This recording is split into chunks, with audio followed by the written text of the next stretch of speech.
Hello everyone, welcome back to this channel. In this video, I'm going to show you how to access Google Meet.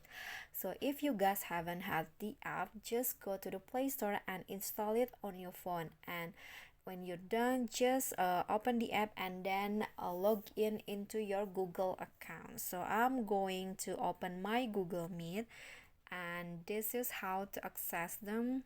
So here you can just start a new meeting, or if you have the code to join a new meeting, just click join with a code and then paste the code that you have. But if you are the one that hosts the meeting, just click on the new meeting, and then you can just get a meeting link to share, or you can just click on a meeting and then start an instant meeting to start the meeting right away. Okay, so I think that's it for me.